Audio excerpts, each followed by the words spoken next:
ਵੱਡਾ मौका मिलिया, ये बड़ी देर बाद मौका मिलिया। जड़ा फिर उन्होंने आवाज सुन लेंदा, जिहदे कन्नी पै जाती आवाज सत्संग की, जदों जाग पैंदा फिर वो लखां दुनिया नूं होर जगा सकदा। क्यों? ये जो कुछ नजर आ रहा ये सच नहीं है, ये सब सुपने की न्याई है। कहो नानक थिर कुछ नहीं, सुपने जो संसार। कहो नानक थिर कुछ नहीं, सुपने जो संसार। कोई भी थिर रहने वाली पक्की रहने वाली संसार से चीज नहीं है। जो कुछ भी नजर मार के देख लो, ये धरती को अज दी नहीं हैगी, कोई नवी नहीं धरती। इनू अरबा खरबा युग बीत गए। ओहो ही सूरज है, ओहो ही चंद्रमा है, ओहो ही आकाश है, ओहो ही जल वायु अग्नि पृथ्वी अवकाश सब कदों भुगतियां जाके किन्ने युग बीत जाते हैं। इन्ने युगां बाद इंसान नूं हुण भोग जूनी चों कढ के कर्म जूनी बना के भेजिया परमेश्वर कर्म करने वास्ते।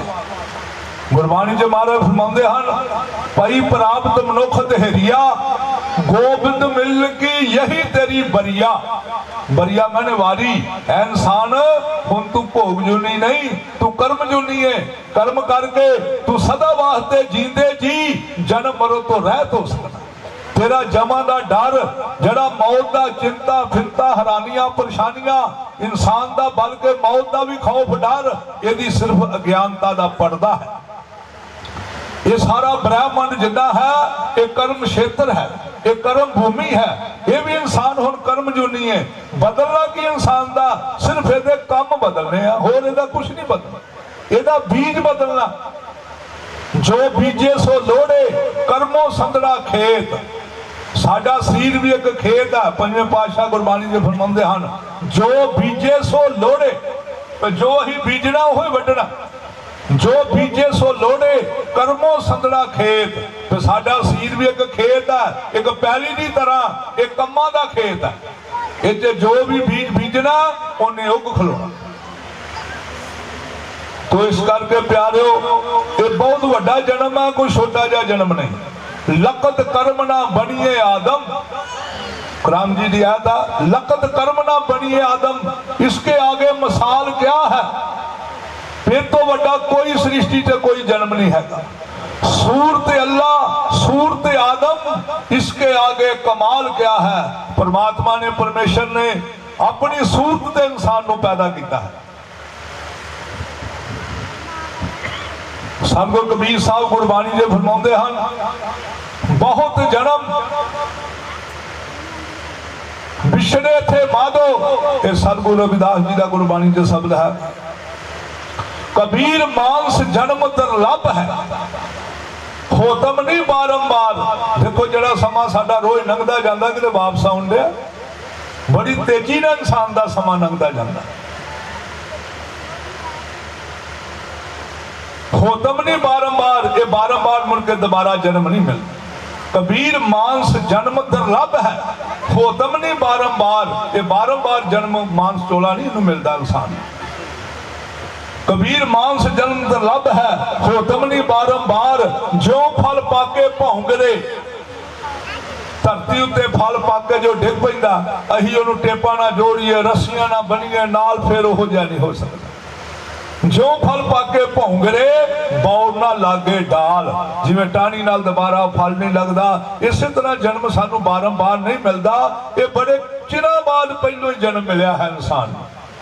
सतगुरु रविदास जी महाराज फरमाते हैं, बहुत जन्म क्या भी जड़े मुक्कन च नहीं आते। ये नहीं क्या भी लखां करोड़ां, पता ही नहीं किन्ने के जन्म बेहद। बहुत जन्म बिछड़े थे माधो। ये जड़ा भोग जूनी है, ਇਹਦਾ विछोड़ा वा। क्यों भोग जूनी च जीव जंतु जड़े जूना भुगतते आ, नाम नहीं जप सकते, कर्म नहीं वो कर सकते। बहुत जन्म बिछड़े थे माधो, है भगवान है परमेश्वर माधो, ये जन्म तुम्हारे लेखे। है भगवान है परमेश्वर माधो, हुण साडा जन्म जड़ा है वो लेखे विच लग जाए। जादे वास्ते सानू जन्म दिता वो साडा जीवन लेखे च लग जे, असीं दोबारा फिर किते 84 लाख जूमान दे विच आवागौन च ना चल जाइए, फिर कई जुग 84 लाख जूना च धक्के ना खाइए। बहुत जन्म बिछड़े थे, माधो जन्म तुम्हारे लेखे, कह रविदास आस लग जीवा अब चिर पियो दर्शन दे। पता नहीं किन्ने चिरां बाद, किन्ने जन्मां बाद इनू हुण भोग जूनी चो कर्म जूनी बना के भेजिया। हुण इनू दर्शन करन दा, नाम जपन दा, सिमरन करन दा, परोपकारी करन दा इंसान नू हुण मौका मिलिया एडा वड्डा। ये जड़ा वा साडा जीवन लेखे च लग जे, एवें ही ना सारा संसार भी धनतां दा बने। जिन्नियां कोठियां बंगले किले महल खजाने पदार्थ माया सोना चांदी पित्तल लोहा तांबा कांशी ये सब धनतां ने। इन्हां धनतां नूं असीं 10 वार तोड़ के फिर बना सकते, 20 वार तोड़ के, हज़ारां वारी तोड़ के, ढाई जाओ बनाई जाओ सब कुछ बन जाएगा। इन्हां धनतां ते हेरा फेरी, चतुराई, चलाकी, दिमाग, अकल, सियाणप, साइंस काम कर सकती, पर असलू एक धात जी असल एक धात है वो तोड़ के दोबारा नहीं बनाई जा सकती, वो रोब नाल पैदा नहीं की जा सकती। कोई हेरा फेरी, चतुराई, चलाकी, दिमाग, अकल, सियाणप उस टाइम उत्ते किसी दी काम नहीं करती। सियाणपा लख होण पर एक ना चले नाल, उस वेले किसी दी सियाणप काम नहीं करती। वो केड़ी धात है जिहड़ी महाराज ने इस इंसान नूं 84 लाख हज़ार जूना चो कढ के ये जिहड़ा मांस चोला अनैत होया, सारा संसार ते धातां दा बनिया, लेकिन इहनूं सारे संसार दियां धातां तो उपर दी धात क्या है। गुरु नानक पातशाह ने एवें एडी वड्डी वड्याई नहीं की मानसोले दी, सारे ब्रह्मंड तो वड्डी वड्याई की। ते साडे बजुर्ग बाबा चरण शाह राय सांसी सीफ वाले ब्रह्म ज्ञानी होए ने, वो इहदी मिसाल दिया करते सी हर सत्संग दे विच कि गुरु नानक पातशाह ने एवें एडी वड्डी वड्याई नहीं की। ये मांस चोला कोई छोटा जिहा जन्म नहीं, ये जिहड़ी धात आ मांस चोले दी, कोई भी इंसान है, कोई 10-20 हज़ार देशों की गल नहीं कर रहे, सारे ब्रह्मंड के शरीरों की गल हो रही। चाहे कोई औरत है चाहे कोई इंसान है, इस धात नालों किसी का भी इन्ना क पोटा कटिया जाए, ये जिंदा मिसाल है, यारा मिसाल है, देखने च नजर आती। किसी का भी पोटा कटिया जाए, ये हर एक की अपनी मिसाल है। सारे शरीर नालों ये धात का मुल कैसा दसिया, इन्ना क पोटा किसी का कटिया जाए, किसी का भी जमीन तो लैके इंसान जड़ा है वो आसमाना तक माया ला दे। लो महाराज जिहो जिहा पोटा मेरा कटिया गया, इसे धात का दोबारा लग जाए। देखो सारे हिंदुस्तान से ना कोई ऐसा डॉक्टर है, ना कोई ऐसा हॉस्पिटल है, ना कोई ऐसा कारखाना है जिथे इसे धात का ही दोबारा पोटा लगेगा।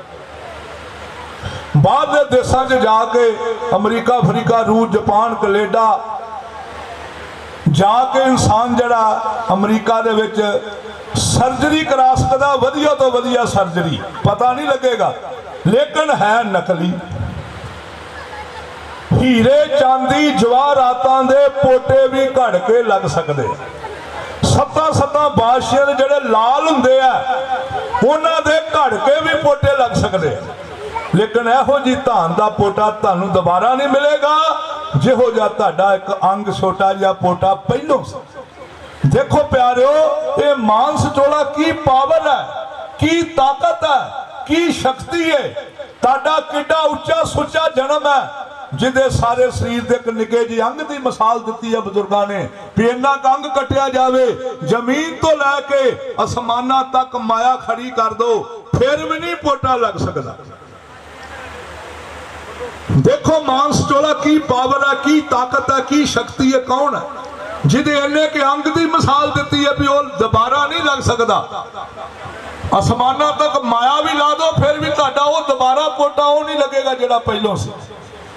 ते बाकी का जिहड़ा साडा शरीर है मांस चोला है, इहदा मुल सारे संसार विच कौन दे सकदा? इहदा मुल इन्ना क्यों है? ये मांस चोला कोई छोटा जिहा जन्म नहीं, ਇਹਦਾ ਮੁੱਲ ਇੰਨਾ ਕਿਉਂ ਹੈ? ਅੱਲਾ ਵਾਹਿਗੁਰੂ ਰਾਮ ਨੇ, ਭਗਵਾਨ ਨੇ, ਪਰਮੇਸ਼ਰ ਨੇ ਇਹ ਜਿਹੜੀ ਧਾਤ ਹੈ ਮਾਂਸ ਚੋਲੇ ਦੀ, ਉਹਨੇ ਆਪਣੇ ਘਰ ਨੂੰ ਰਹਿਣ ਵਾਸਤੇ ਲਾਈ ਹੋਈ ਹੈ। ਜਿਵੇਂ ਅਸੀਂ ਮਕਾਨ ਬਣਾਏ ਨੇ ਆਪਣੇ ਰਹਿਣ ਵਾਸਤੇ, ਇਹ ਮਕਾਨ ਪਿਤਾ ਪਰਮੇਸ਼ਰ ਨੇ, ਭਗਵਾਨ ਨੇ ਆਪਣੇ ਘਰ ਨੂੰ ਰਹਿਣ ਵਾਸਤੇ ਉਹਨੇ ਲਾਇਆ ਹੋਇਆ।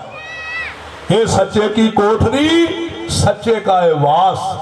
ਇਸ ਕਰਕੇ ਇਹਨੂੰ ਗੁਰਬਾਣੀ ਦੇ ਵਿੱਚ ਮਾਂਸ ਚੋਲੇ ਨੂੰ, ਚਾਹੇ ਕੋ ਔਰਤ ਹੈ ਚਾਹੇ ਕੋ ਮਰਦ ਹੈ, ਇਹ ਸਭ ਉਹਦੇ ਸਰੂਪ ਹਨ ਸਾਰੇ ਪਰਮੇਸ਼ਰ ਦੇ।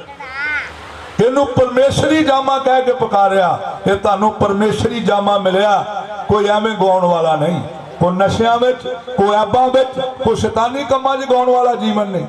जिन्ने ऋषि मुनि पकंबर नबी अवतार गौस कुतुब वली अल्लाह संत महात्मा महापुरख सारे माता दे गर्भ चो जन्म लैके आए ने, उन्होंने इबादतां बंदगियां कीतियां, ऐसो ही सूरत च आए ने, वो जन्म मरण तो रहत होए ने। तुहानूं भी ओहो ही मौका मिलिया जिन्ना औरतां ने इन्नियां इबादतां कीतियां, बंदगियां कीतियां, भगतियां कीतियां, अज जुगां तो उन्हां दे नाम चलन दे ने, रोशन ने। सिर्फ बदलने की इंसान दा सिर्फ ये काम बदलने, होर इहदा कुछ नहीं बदलना। तो इस करके प्यारिओ गुरबाणी च इहनूं परमेशरी जामे का खिताब दिता है, महाराज का स्वरूप कह के पुकारिया सब नूं ही। रमैन विच गीता विच इहनूं नारो नरैणी का खिताब दिता। पर नारो नरैणी जिसको ढूंढ रहे हो तुम्हारा अपना ही स्वरूप है, जब तुम अपने स्वरूप से वाकिफ हो जाओ। कुरान जी च अल्लाह ताला फरमाते हैं असरफुल मखलूकात, असरफुल मखलूकात, इंसान तेनू सारे मखलूकात दा अफजल आला असरफ, तेनू मैं सारियां जूना दा सरदार बना के भेजन दिया जे तू अपनी पहचान करना, जे तू अपने आप तो वाकिफ हो जाओ। इन्निल्लाह खलके आदम अलाहा सराते ही, खुदा ने परमेश्वर ने खुदा ने इंसान को पैदा किया अपनी ही सूरत पर। परमेश्वर ने अपनी सूरत पे पैदा किया इंसान।